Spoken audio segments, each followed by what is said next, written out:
नमस्कार, मैं हूं निकिता और आप देख रहे हैं सत्यहिंदी.com। चलिए एक नजर डालते हैं अब तक की सुर्खियों पर। झारखंड के सरायकेला खरसावां जिले में आज मंगलवार की सुबह मुंबई हावड़ा मेल के 18 डिब्बे पटरी से उतर गए। समाचार एजेंसी पीटीआई के मुताबिक हादसे में 2 की मौत और 20 लोग घायल हुए हैं। हादसा बड़ा बम्बू के नज़दीक तड़के 3:45 बजे हुआ। यह जगह जमशेदपुर से 80 किलोमीटर दूर है और दक्षिण पूर्व रेलवे के चक्रधरपुर डिवीजन के तहत आती है। दक्षिण पूर्वी रेलवे के एक वरिष्ठ अधिकारी ने बताया कि इस हादसे में घायल हुए लोगों को बड़ा बम्बू में मेडिकल मदद दी गई, जिसके बाद अब उन्हें चक्रधरपुर ले जाया जा रहा है, जहां उनका और इलाज होगा। केरल के पहाड़ी वायनाड जिले में आज मंगलवार को हुए भूस्खलन में 2 बच्चों समेत 5 लोगों की मौत की पुष्टि हुई है। वायनाड जिला अधिकारियों के अनुसार मरने वालों में से 1 बच्चे समेत 4 लोगों की मौत जिले के चूरलमाला कस्बे में हुई, जबकि एक नेपाली परिवार के 1 वर्षीय बच्चे की मौत थोंडरनाट गांव में हुई। अधिकारियों ने बताया कि मुंडक्कई, चूरलमाला, अट्टामाला और नूलपुझा गांव भूस्खलन से प्रभावित और कटे हुए इलाकों में से हैं। भूस्खलन की घटना पर मुख्यमंत्री पिनराई विजयन ने कहा कि केरल के वायनाड जिले में मेप्पाड़ी के पास विभिन्न पहाड़ी इलाकों में हुए बड़े पैमाने पर भूस्खलन के मद्देनजर सभी सरकारी एजेंसियां खोज और बचाव अभियान में शामिल हो गई हैं, जिसमें सैकड़ों लोगों के फंसे होने की आशंका है। मुख्यमंत्री विजयन ने अपने कार्यालय द्वारा जारी एक बयान में कहा कि अभियान का समन्वय किया जाएगा और राज्य के मंत्री बचाव गतिविधियों का नेतृत्व करने के लिए पहाड़ी जिले में पहुंचेंगे। दिल्ली के ओल्ड राजेंद्र नगर के कोचिंग सेंटर में 3 छात्रों की मौत के बाद सिविल सर्विसेज की तैयारी कर रहे छात्रों ने कल सोमवार को मुखर्जी नगर में विरोध प्रदर्शन किया। बता दें कि दिल्ली का मुखर्जी नगर सिविल सर्विसेज की तैयारी करवाने वाले कोचिंग इंस्टीट्यूट का हब है। मुखर्जी नगर में प्रदर्शन करने वाले छात्र देर रात तक यहाँ की सड़कों पर जमे रहे। छात्रों ने मुखर्जी नगर की मुख्य सड़क जाम कर दी और छात्र कोचिंग इंस्टीट्यूट दृष्टि के मालिक विकास दिव्य कीर्ति के घर के बाहर भी प्रदर्शन करते दिखे। वहीं कोचिंग संस्थानों के खिलाफ दिल्ली नगर निगम ने भी कार्रवाई की है। निगम ने कार्रवाई के दौरान ओल्ड राजेंद्र नगर के 6 और कोचिंग संस्थानों के बेसमेंट सील कर दिए हैं। इनमें दृष्टि कोचिंग का सहयोगी विजन कोचिंग भी शामिल है।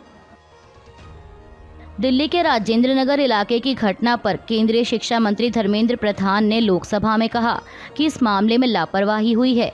उन्होंने कहा कि देश की राजधानी दिल्ली है और दिल्ली में कोई भी घटना होगी तो उसे लेकर सभी के मन में सवाल पैदा होंगे। जो घटना 27 जुलाई को हुई है, इस पर हम कितना भी खेद जाहिर करें, लेकिन उन परिवारों की भरपाई नहीं कर पाएंगे। शिक्षा मंत्री ने कहा कि ऐसी घटना आगे से ना हो, ये हम सभी की जिम्मेदारी बनती है। इस मामले में लापरवाही हुई है और किसी न किसी को उसकी जिम्मेदारी लेनी होगी, तब जाकर ऐसी समस्या का समाधान होगा। धर्मेंद्र प्रधान ने कहा कि हम सरकार में हैं और इसके बारे में कुछ जिम्मेदारी हमारी भी बनती है। कोचिंग सेंटर की व्यवस्था कैसे होनी चाहिए, इस पर पिछले कई साल से भारत सरकार राज्य सरकारों को सुझाव देती आई है। आम आदमी पार्टी के राज्यसभा सांसद संजय सिंह ने राजेंद्र नगर हादसे पर एक प्रेस कॉन्फ्रेंस के दौरान कहा कि ये आरोप प्रत्यारोप का मामला नहीं है।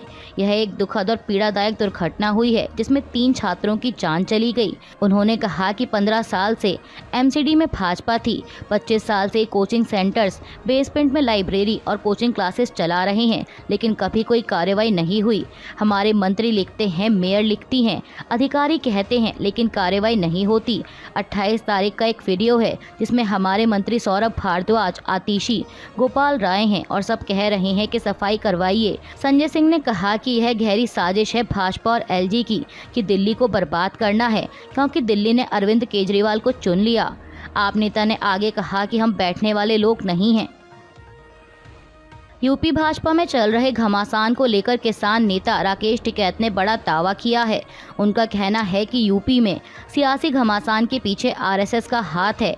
दरअसल टिकैत से एबीपी न्यूज़ से बातचीत के दौरान जब यह पूछा गया कि यूपी में बीजेपी के भीतर बहुत ज़्यादा गहमा-गहमी देखने को मिल रही है, डिप्टी सीएम केशव प्रसाद मौर्य बनाम मुख्यमंत्री योगी आदित्यनाथ चल रहा है, बीजेपी के भीतर से असंतोष की आवाज आ रही है, इस पर क्या कहेंगे? जवाब में किसान नेता राकेश टिकैत ने कहा कि संघ ने खुद से ही ये लड़ाई छिड़वाई है, ये सब संघ का खेल है। वो 4-5 साल में इस तरह के प्रोग्राम करते रहते हैं जहां वो अंदर ही नेताओं में विवाद करवाते हैं, फिर जो संघ या पार्टी के खिलाफ खुद को लीडर के तौर पर खड़ा करने की कोशिश करेगा उसको ही ये लोग अलग निकाल देते हैं। टिकैत ने कहा कि बीजेपी या संघ में किसी को लीडर नहीं चाहिए, इनको ऐसा आदमी चाहिए कि ऊपर से आदेश आया और उसका पालन हो। राकेश टिकैत ने आगे ये भी कहा कि दोनों उप मुख्यमंत्रियों यानी केशव प्रसाद मौर्य और ब्रजेश पाठक के खिलाफ कार्रवाई होगी, क्योंकि ये दोनों ही लोग मुख्यमंत्री बनना चाह रहे थे। ये बीजेपी का आंतरिक मामला है। उन्होंने कहा कि इन दोनों के खिलाफ एक्शन इसलिए होगा क्योंकि बीजेपी नेता नहीं चाहती, वह नहीं चाहती कि कोई लीडरशिप पैदा हो। अब इन्होंने बगावत की है और मुख्यमंत्री बनने का ख्वाब देखा है तो ये हटाए जाएंगे। कोई विधायक भी कहीं नहीं जाएगा क्योंकि ये उसके खिलाफ भी कार्रवाई करेंगे। चंडीगढ़ की एक अदालत ने कल सोमवार को हरियाणा के पूर्व मंत्री और भाजपा नेता संदीप सिंह के खिलाफ एक जूनियर महिला कोच की शिकायत पर दर्ज कथित यौन उत्पीड़न के मामले में आरोप तय किए हैं। समाचार एजेंसी ANI के मुताबिक संदीप सिंह पर आईपीसी की धारा 354, 354A, 354P, 506 और 509 के तहत आरोप लगाए गए हैं। अदालत ने भाजपा नेता द्वारा दायर डिस्चार्ज आवेदन को भी खारिज कर दिया और अब मामले में अगली सुनवाई 17 अगस्त को होगी।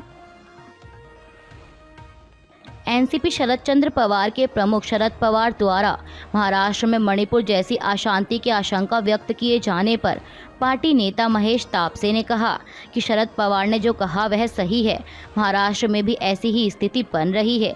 इसे रोकने के लिए राज्य सरकार को कड़ी भूमिका निभानी चाहिए।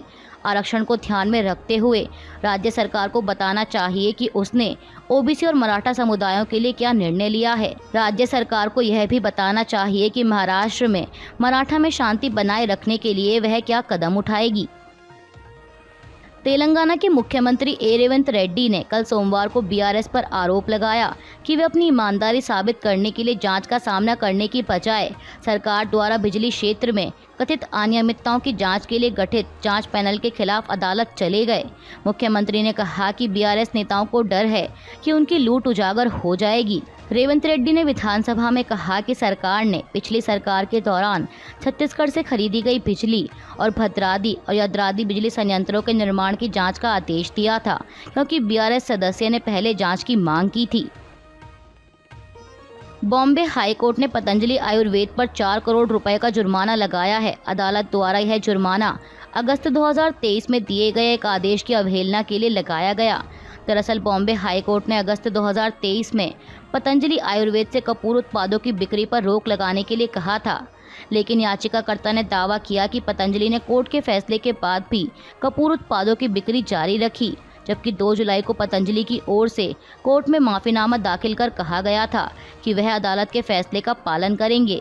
लेकिन हाईकोर्ट ने कहा कि माफीनामा देने के बावजूद पतंजलि ने कपूर उत्पादों की बिक्री को जारी रखा और इसीलिए कोर्ट ने पतंजलि पर 4 करोड़ रुपए का जुर्माना लगाया है।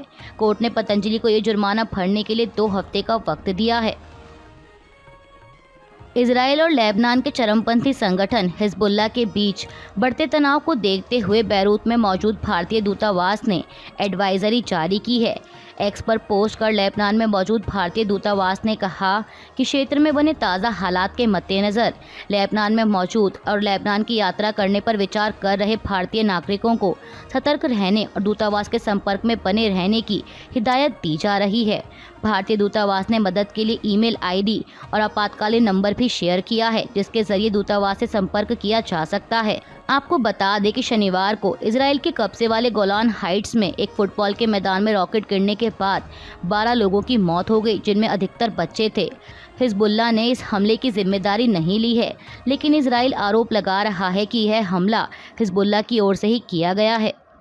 अभी के लिए बस इतना ही। बाकी की खबरों के लिए बने रहिए सत्यहिंदी.com के साथ।